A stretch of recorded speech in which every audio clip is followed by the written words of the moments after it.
ராமாயணத்தில் 7 காண்டங்கள் உள்ளன. அவை பால காண்டம், அயோத்தி காண்டம், ஆரண்ய காண்டம், கிஷ்கிந்த காண்டம், சுந்தர காண்டம், லங்கா காண்டம் மற்றும் உத்தர காண்டம் ஆகும்.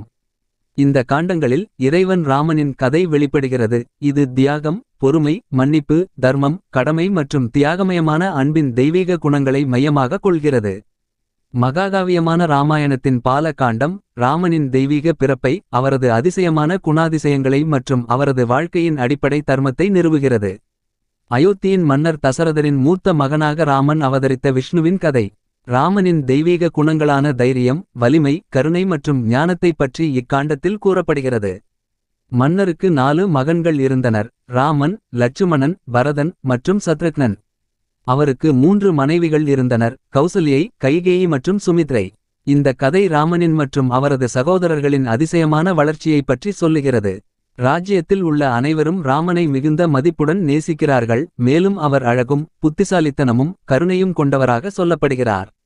விஸ்வாமித்திரர் அயோத்திக்கு வருகை தந்து தனது அக்னி யாகத்தை தடுக்கும் அசுரர்களிடமிருந்து பாதுகாக்க ராமனின் உதவியை கேட்டுக்கொள்கிறார். ராமன் மிகவும் இளம் வயதிலேயே இருந்தாலும் விஸ்வாமித்திரருடன் செல்ல மகிழ்ச்சியுடன் ஒப்புக்கொள்கிறார். லட்சுமணனும் அவர்களை தொடர்ந்து செல்கிறார். மார்க்கத்தில் அவர்கள் அந்த பகுதி மக்களுக்கு அச்சத்தை ஏற்படுத்திய டாடகா என்ற பயங்கர அசுரனை எதிர்கொள்கிறார்கள். ராமன் தைரியமாக டாடகாவை வன்முறையால் வீழ்த்த மக்கள் மற்றும் முனிவர்கள் நன்றி தெரிவித்தனர். விஸ்வாமித்திரரின் ஆசிரமத்துக்கு ராமனும் லட்சுமணனும் சென்றபோது மாரிசன் மற்றும் சுபாகு போன்ற அசுரர்களால் பல தடைமறைகளுக்கு சந்திக்கிறார்கள். ராமன் தனது புத்திசாலித்தனத்தாலும் போர் திறமையாலும் அசுரர்களை வெற்றி கொண்டு யாகத்தை வெற்றிகரமாக முடிக்கச் செய்கிறார். விஸ்வாமித்திரர் ராமனின் தைரியத்தையும் நிலைப்பாடையும் பாராட்டி அவருக்கும் லட்சுமணனுக்கும் தெய்வீக ஆயுதங்களையும் இறையறிவையும் வழங்குகிறார், எதிர்கால சவால்களுக்கு தயாராக திகழ்வதற்காக. விஸ்வாமித்திரர் ராமனையும் லட்சுமணனையும் மன்னர் ஜனகரின் ராஜ்யமான ஜனக்பூருக்கு கூப்பிட்டு செல்கிறார். அங்கு ஜனகர் தனது அழகிய, புத்திசாலித்தனமான மகள் சீதாவிற்காக ஒரு சுயம்வரத்தை நடத்தி வருகிறார். இந்திய மன்னர்களும் இளவரசர்களும் மிகவும் கனமான ஒரு வில்லை உயர்த்தி ஏணுவதில் வெற்றி பெற வேண்டும் என்ற ஒரு சவாலில் பங்கேற்க உருவாகின்றனர். பலரும் முயற்சித்தாலும் தோல்வியடைகின்றனர், ஆனால் ராமனின் அதிசயமான வலிமையால் அவர் எளிதாக வில்லை உயர்த்தி எணுகிறார். ஜனகர் ராமனின் தெய்வீக தன்மையை உணரும்போது மகிழ்ச்சியுடன் சீதாவை திருமணம் செய்ய ஒப்புக்கொள்கிறார். இந்த காண்டம் பக்தி மற்றும் அன்பின் சாரத்தை பிரதிபலிக்கும் ராமனும் சீதையும் ஒன்றுதலையான திருமண விழாவின் மகத்துவத்தை விவரிக்கிறது. அயோத்தி காண்டத்தில் தர்மத்தின் மூர்த்தியாகவும் அயோத்தி ராஜ்யத்தின் வாரிசாகவும் விளங்கிய ராமன் அநியாயமான நிகழ்வுகளை எதிர்கொள்கிறார். மகிழ்ச்சியால் பரவசமான மன்னர் தசரதர் ராமனை தனது வாரிசாக அறிவிக்க முடிவு செய்கிறார். அர்ஷ்மகுட அபிஷேக நிகழ்ச்சிக்காக நகரம் அலங்கரிக்கப்படுகிறது. மேலும் ராமனின் ஆட்சியில் ஒரு பொற்காலத்தை எதிர்நோக்கி மக்கள் உற்சாகமாக இருக்கிறார்கள். கைகேயின் அவதியாய் செயற்பட்ட மந்திரா அவளை தூண்டி மன்னர் தசரதரால் வழங்கப்பட்ட 2 பிரபு வாக்குறுதிகளை அவளுக்கு நினைவூட்டிவிடுகிறாள். தனது மகன் பரதன் மீது அதிக அன்பு கொண்ட கைகேயி தசரதரிடம் சென்று அவளது 2 விருப்பங்களையும் நிறைவேற்ற கோருகிறாள். அவளது முதன்மை விருப்பம் பரதனுக்கு தனக்கு மன்னராகும் அவகாசம். 2வது விருப்பம் ராமனின் 14 ஆண்டுகளுக்கான வனவாசம். இந்த கோரிக்கைகளை கேட்டு மன்னர் தசரதர் துக்கத்தில் மாறி அவரது சத்தியத்தால் கட்டுப்பட்டு விழுந்துவிடுகிறார். கைகேயி மனதை மாற்றக்கேடு செய்ய அவர் விண்ணப்பிக்கிறார். ஆனால் அவள் இன்னும் கடும் நிலைப்பாட்டை தொடர்கிறாள். தசரதர் ராமன் மீது கொண்ட அன்பும் மனைவிக்கான கடமையும் இடையே பிளந்து மிகவும் நோயடைவதாக அவசியமான நிலைக்கு வருகிறார். ராமன் அந்த நிலவரத்தை அறிந்தபோது மிகுந்த ஒத்துழைப்பு மற்றும் பரிசுத்த மனதுடன் செயல்படுகிறார். தனது தனிப்பட்ட விருப்பங்களை ஒதுக்கி ராஜ்யத்தின் நிலை மற்றும் தந்தையின் பெருமையை முன்னிலைப்படுத்துகிறான். ராமன் தந்தையின் உத்தரவுகளை பின்பற்றுவதின் முக்கியத்துவம் மற்றும் தர்மத்தை பாதுகாக்க வேண்டும் என்ற செய்தி வெளிப்படுத்துகிறான். தந்தையின் சத்தியத்தை பாதுகாக்க வேண்டிய அவசியமாக வனவாசம் செல்வதன் மதிப்பை அவர் வலியுறுத்துகிறான். சீதா ராமனுடன் பிரிந்துவிட தயாரில்லை என்று உறுதியுடன் அவனுடன் வனவாசத்திற்கு செல்வதாக கோருகிறாள். ராமனின் விசுவாசமான சகோதரர் லட்சுமணன் அவர்களுடன் சேர்ந்து செல்ல முடிவு செய்கிறான். அயோத்திய மக்களும் எதிர்காலமான உலைப்பாட்டை ஏற்றுக்கொள்ள தயாரில்லாமல் இருக்கின்றனர். ராமனை நிலைத்திருப்பதற்காக அவர்கள் மன்னரின் அரச பட்டம் அவரது உரிமை என்று உறுதிப்படுத்துகிறார்கள். அவர்களது வேண்டுகோளுக்கு இருந்தும் ராமன் தந்தையின் விருப்பத்தை நிறைவேற்ற முடிவில் உறுதியுடன் நிலைத்திருக்கிறார். அவர் அயோத்திய மக்களுக்கு பரதனிடம் விசுவாசமாக இருக்கும்படி ஊக்குவிக்கிறார். அயோத்தி காண்டத்தில் கைகேயின் தர்மத்திற்கான மீறல் செயல், அதன் பின் விளைவுகள் மற்றும் இது ராமனின் தர்மம், சீதாவின் பக்தி, லட்சுமணனின் விசுவாசம், பரதனின் நேர்மை மற்றும் தசரதரின் சொற்களுக்கு உள்ள உத்தரவாதத்தை வெளிப்படுத்துகிறது. ஆரண்ய காண்டத்தில் ராமன், லட்சுமண் மற்றும் சீதாவின் வனவாச வாழ்க்கையின் கதையை விவரிக்கிறது. இதில் சீதாவின் அசுர மன்னன் ராவணனால் கடத்தல் இடம்பெறுகிறது. வனவாசத்திற்கு அனுப்பப்பட்ட பிறகு ராமன், சீதா மற்றும் லட்சுமணன் தனியாராக டாண்டக வனத்தில் பயணிக்கின்றனர். அயோத்தியில் அவர்களால் விட்டு வைக்கப்பட்ட குழப்பத்துடன் ஒப்பிடும்போது இயற்கையின் அமைதி நிறைந்த எரிகள் மற்றும் பசுமை சூழல் மிகுந்த வேறுபாடை கொடுக்கின்றன. ராமன் ஒரு எளிய ஆசிரமத்தை கட்டி தர்மத்தின் வழிகாட்டுதலின்படி அமைதியான வாழ்க்கையை துவக்குகிறார். இயற்கையின் சூழலில் வாழ்வதை அனுபவிக்கின்றார். அவர்கள் அந்த வனத்தில் வாழும் முனிவர்களுக்கும் தவசியர்களுக்கும் நண்பர்களாக மாறுகிறார்கள். டாண்டகாரண்ய வனம் முனிவர்களையும் தவசியர்களையும் சிரமப்படுத்தும் அசுரர்களால் நிரம்பியுள்ளது. ராமன் விரதா போன்ற அசுரர்களை கொன்றுவிட்டு முனிவர்கள் அமைதியுடன் வாழ முடியும் என்று கூறுகிறான். அதன் பிறகு அவர் சரபாங்க முனிவரின் மற்றும் சுதீக்ஷண முனிவரின் ஆசிரமங்களை பார்க்கிறார். ராமன், சீதா மற்றும் லட்சுமணன் அகஸ்திய முனிவரின் ஆசிரமத்தை அடையும். அகஸ்திய முனிவர் ராமனை வரவேற்று சக்தி வாய்ந்த ஆயுதங்களை வழங்குகிறார். அவர் ராமன், சீதா மற்றும் லட்சுமணனுக்கு கோதாவரி நதிக்கரையில் உள்ள பஞ்சவதி செல்லச் சொல்கிறார். அங்கு தங்கும்படி பரிந்துரைக்கிறார். பஞ்சவதிக்கு வழி செல்லும் போது சக்தி வாய்ந்த முதிய கழுகு ஜடாயுவை சந்திக்கிறார். ஒரு அசுர தங்கை, ராவணனின் சகோதரி சூர்பனகா, ராமனின் அழகில் ஈர்க்கப்பட்டாள்.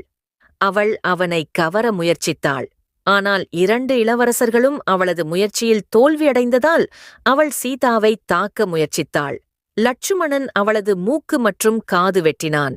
இதை கேட்ட ராவணனின் அசுர சகோதரன் கரா இளவரசர்களுக்கு எதிராக ஒரு தாக்குதலை ஏற்பாடு செய்தான். ராமன் கராவையும் அவனது பெரும் படையையும் அழித்துவிட்டான். சூர்பனகா ராவணனிடம் சென்று அவனை வெறுத்துக் கொண்டாள். அவள் பெண்களைப் பற்றி ராவணனின் பலவீனத்தை நன்கு அறிந்து அவள் சீதாவின் கவர்ச்சியான அழகை விவரித்தாள். இந்த அழகான பெண்ணை அவனுக்கு கொண்டு செல்ல விரும்பிய அவள் திட்டம் தோல்வியடைந்து அவள் நாசப்பட்டாள். ராவணன் வெறுப்பு காட்டாமல் ஆரோக்கியமுடனும் அவளை தாக்கும் மூடமான ஆசையுடன் ராமனை கேவலமாகச் சோதிக்க சீதாவை பிடித்து கொண்டார். மாரீஷனின் உதவியுடன் ராவணன் ஒரு திட்டத்தை அமைத்து சீதாவை வெற்றிகரமாக கடத்துகிறான். ராமனின் நண்பரான மிகப்பெரிய கழுகு ஜடாயு சீதாவை மீட்க முயற்சிக்கிறான். ஆனால் அந்த முயற்சியில் அவன் மிகக் கடுமையாக காயமடைகிறான்.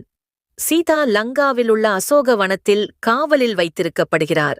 ராவணன் பல்வேறு முறைகளை பயன்படுத்தி சீதாவை தன்னை ஏற்க வலியுறுத்த முயற்சிக்கிறான். ஆனால் அவன் முயற்சிகள் எல்லாம் தோல்வியடைகின்றன. ராமரும் லட்சுமணரும் சீதையின் கடத்தலின் குறித்து ஜடாயுவின் மூலம் அறிந்தனர்.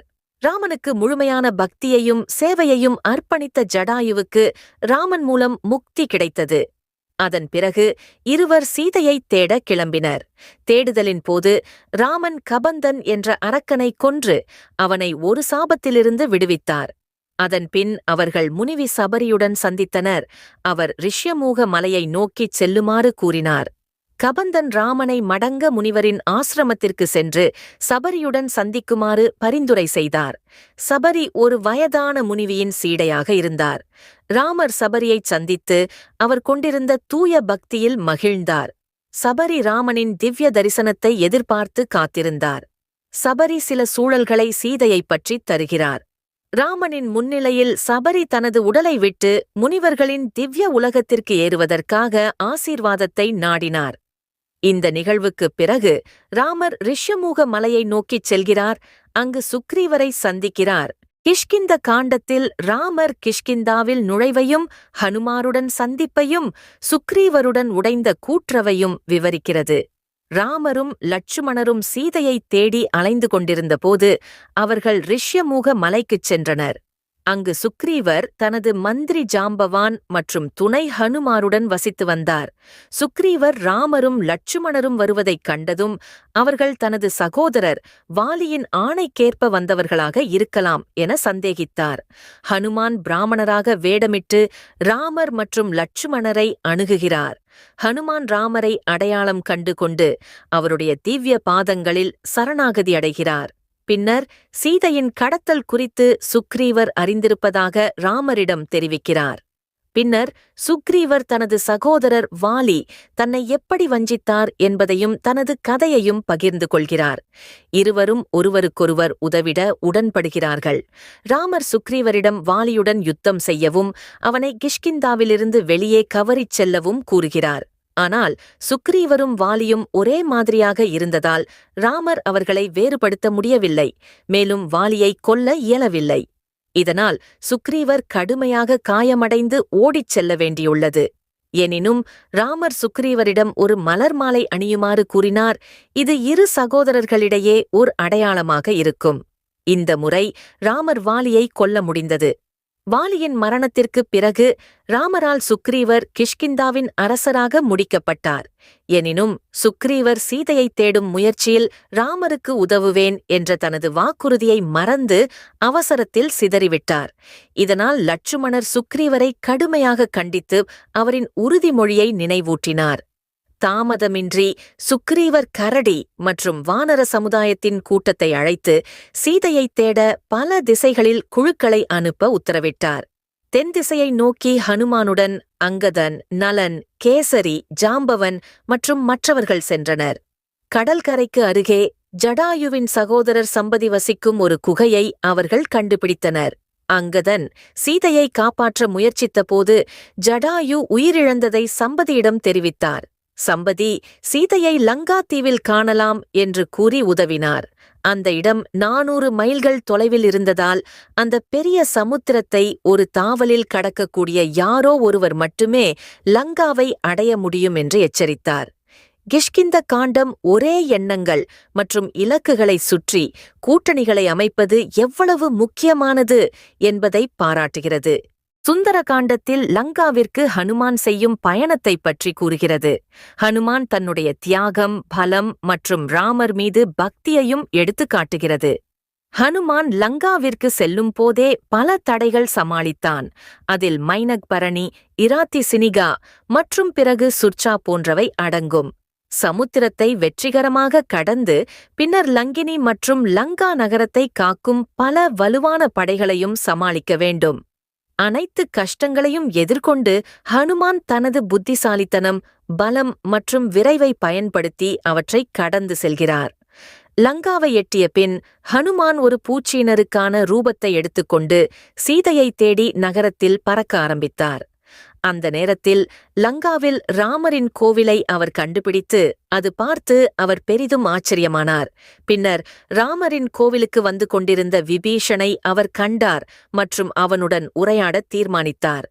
ஹனுமான் விபீஷணுக்கு ஆன்மீக பாவனை நன்மையை விளக்கி ராமரின் பாதமாலை மீது அர்ப்பணிக்குமாறு அவரை ஊக்குவித்தார்.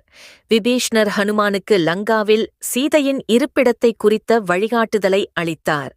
ஹனுமான் சீதையை அசோக வனத்தில் அவளை சுற்றி பல ராகங்களால் சூழ்ந்துள்ளதைக் கண்டார். அதன் பிறகு ராவணன் தோன்றி சீதையை தன்னை திருமணம் செய்ய வச்சுவிக்கும் முயற்சியில் ஈடுபட்டான். ஆனால் அவன் முயற்சிகள் பலனின்றி முடிந்தன.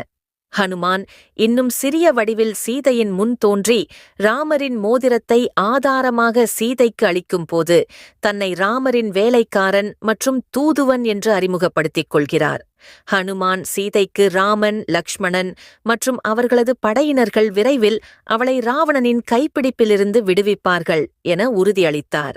சீதாவிடமிருந்து அசோக வனத்தில் உள்ள மரங்களின் பழங்களை சாப்பிட அனுமதி பெற்ற ஹனுமான் அவற்றை சிதறவிடுவதன் மூலம் பரிதாபம் ஏற்படுத்தி ராவணனின் சில வீரர்களையும் கொன்றுவிட்டான். ஹனுமான் கட்டுப்பாடுக்கு உட்பட்டவரல்ல. ஆனால் கடைசியில் மேகநாத் ஹனுமானை பிடித்து ராவணனின் அரங்கில் கொண்டு வந்தான். ராவணன் சீதையை விடுவிப்பதோ அல்லது ஹனுமானின் ஆலோசனைகளை கவனிப்பதோ என்று மறுத்தான். பின்னர் ராவணன் தனது மனிதர்களுக்கு ஹனுமானின் வெப்பமானவுள்ள வாளை எரிக்குமாறு உத்தரவிட்டான். பின்னர் அவனை விடுவிக்கச் சொன்னான். ஹனுமான் தனது வாளுடன் தீப்பற்றியவாறு ஒரு அரண்மனையிலிருந்து மற்றொரு அரண்மனைக்கு குதித்து லங்காவை எரிக்கத் தொடங்கினான். லங்காவை விட்டு வெளியேறும் முன் அனுமன் சீதையை மீண்டும் சந்தித்து ராமரின் சந்திப்புக்கு சான்றாக அவளது வளையல்களை மீண்டும் ராமரிடம் எடுத்துச் செல்லுமாறு கேட்கிறார். அனுமன் தனது இலங்கை பயணத்தைப் பற்றி ராமனுடன் பகிர்ந்து கொள்கிறார். பின்னர் ராம் சுக்ரீவனிடம் அவர்கள் இலங்கையை நோக்கி அணிவகுத்துச் செல்ல ஆயத்தம் செய்ய வேண்டும் என்று கூறினார். அவர் வானர் படையை ஊக்கப்படுத்தி உற்சாகப்படுத்தினார். சீதையை விடுவிக்கவும் ராமனுடன் போரில் ஈடுபடுவதை தவிர்க்கவும் ராவணனை வற்புறுத்த விபீஷணன் முயற்சி செய்கிறான். ராவணனை வற்புறுத்த முயற்சிப்பது வீண் என்பதை உணர்ந்து சீதையை ராவணனின் பிடியிலிருந்து மீட்பதற்கான தேடலில் அவர் நாட்டிலிருந்து வெளியேறி ராமர் மற்றும் லட்சுமணனுடன் சேரத் தேர்வு செய்கிறார். ராமர் மற்றும் ராவணன் மோதிக்கொள்ளும் திகில் நிகழ்வுகள் லங்கா காண்டத்தில் விரிவாக விவரிக்கப்படுகின்றன. ராமரும் சுக்ரீவனும் லங்காவை பிரிக்கும் பெரிய கடலுக்கு குறுக்கே ஒரு பாலம் கட்ட ஏற்பாடுகளை செய்தனர். சிறப்பு பொறியியல் திறன்களால் ஆசீர்வதிக்கப்பட்ட நளனும் நீலனும் வானரப்படையை வழிநடத்தி பாலம் கட்டினர். லங்காவை நோக்கி செல்வதற்கு முன் ராமர் ராமேஸ்வரத்தில் சிவலிங்கத்தை நிறுவி தனது பூஜையை நடத்தினார். யுத்தத்திற்கு முன் ராமர் அங்கதனை சமாதான தூதராக ராவணனின் அரண்மனைக்கு அனுப்பினார். சீதையை விடுவித்து போரினை தவிர்க்க ராவணனுக்கு கடைசி வாய்ப்பை வழங்கும் பொருட்டு. அங்கதன் சீதையை விடுவிக்கவும் பேரழிவை தவிர்க்கவும் ராவணனை அறிவுறுத்தினார். ஆனால் ஆசையும் அகங்காரமும் நிரம்பிய ராவணன் அங்கதனின் ஆலோசனையை புறக்கணித்து ராமரையும் அவரது படையையும் அவமதித்தான். இப்போது யுத்தம் தவிர்க்க முடியாதது. ராமரின் படை லங்காவை அடைந்து ராமரின் படையும் ராவணன் மகன்களும் இராணுவத்தினருக்கும் இடையே மோதல்கள் வெடிக்கின்றன. ராவணன் மகன் இந்திரஜித் தனது சக்தி பானத்தை லட்சுமணன் மீது இலக்கு வைத்து அவரை மயக்க நிலைக்கு தள்ளுகிறார். ஹனுமான் இந்திரமலைக்கு சென்று மந்திர மூலிகையான சஞ்சீவி மலையை கொண்டு வந்து லட்சுமணனின் உயிரை காப்பாற்றுகிறார். இறுதியில் கடவுள்களின் உதவியுடன் ராமர் 10 தலைகளைக் கொண்ட அரக்கன் ராவணனை தனது அம்புகளை பாய்ச்சிச் சாய்த்து தோற்கடிக்கிறார். போரின் முடிவில் வானரப்படை தங்களின் வெற்றியை, நன்மை தீமையை வென்றதை உற்சாகமாகக் கொண்டாடுகிறது. ராமர் விபீஷணனை லங்கையின் அரசராக முடிசூட்டுகிறார். சீதா அக்னி பரீட்சைக்கு உட்பட்ட பிறகு அனைவரும் புஷ்பக விமானத்தில் அயோத்திக்குத் திரும்பச் செல்கின்றனர். அங்கு பரதன் அவர்களின் வருகைக்காக ஆவலுடன் காத்திருக்கிறார். உத்தரகாண்டத்தில் ராமரும் அவரது உடனிருந்தவர்களும் புஷ்பக விமானத்தில் அயோத்திக்குச் சென்றடைகின்றனர். முழு ராஜ்யமும் நெய் விளக்குகளால் ஒளிவிடுகிறது. மேலும் அயோத்தி மக்களின் மகிழ்ச்சிக்கு அளவே இல்லை. ராமர் அயோத்திக்கு திரும்பியது இந்துக்களில் மிகவும் மரியாதை பெற்ற பண்டிகையாக கொண்டாடப்படுகிறது. பிரம்மாண்டமான நிகழ்வின்போது ராமர் அயோத்தியின் அரசராக முடிசூடப்படுகிறார். சுக்ரீவன், விபீஷணன் மற்றும் பிற தோழர்கள் அயோத்தியிலிருந்து புறப்படுகிறார்கள். ஆனால் ஆஞ்சநேயர் ராமனிடம் இருந்து ஒரு நிமிடமாவது பிரிய முடியாததால் அயோத்தியில் தங்கிவிடுகிறார். ராமர் தனது புகழ்மிக்க ராமராஜ்யத்தை நிறுவினார். அதாவது தர்மத்தின் ஆட்சி. அவரது ஆட்சியெங்கும் நிலைநிறுத்தப்பட்டது. இது நீதிமான தலைமை, நீதி, சமநிலை மற்றும் கருணையால் நிரம்பியதாக இருந்தது. ராஜ்யத்தில் மிகுந்த செழிப்பு மற்றும் அனைவருக்கும் மகிழ்ச்சி நிலவியது. காட்டு மிருகங்களால் எந்த ஆபத்தும் இல்லாது நோய்களின் பயமும் இல்லை. மேலும் திருடர்கள் மற்றும் கொள்ளையர்களால் முழுமையாக பாதுகாக்கப்பட்டிருந்தது.